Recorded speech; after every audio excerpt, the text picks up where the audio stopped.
ทุกเรื่องราวที่เข้ามาที่เจ็บและช้ำจนทำให้ฉันมีน้ำตาแม้ว่าทรมานเท่าไรฉันเรียกมันว่าความเสียใจแล้วเรื่องราวในวันนี้ที่เกิดแล้วมันกำลังกระทบใจ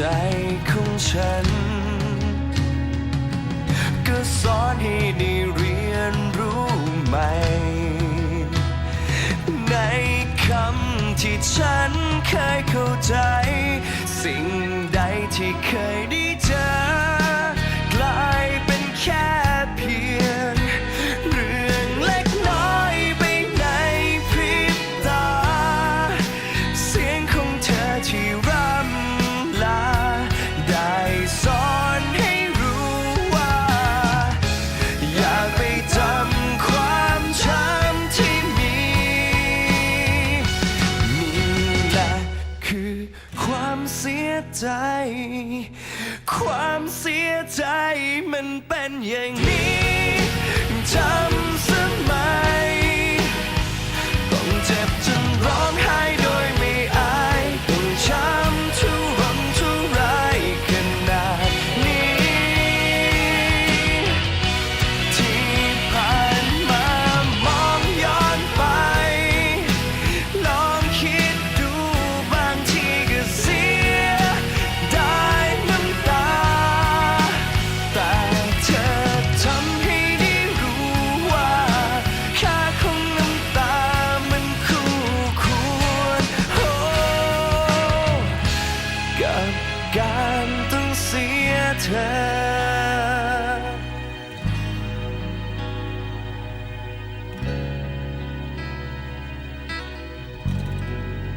แม้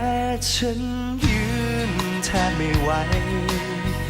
ก็อยากขอพูดอะไรสักนิดหนึ่งถึงเธอขอโทษที่ไม่ดีเหมือนใครและขอบคุณที่สอนให้เข้าใจว่าเรื่องที่เคยได้เจอมันก็แค่เพียงสิ่งเล็กน้อยที่เปลืองน้ำตา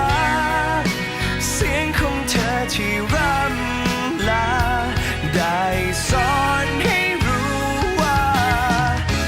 อย่าไปจำความช้ำที่มีนี่แหละคือความเสียใจความเสียใจมันเป็นอย่างนี้จำสมัย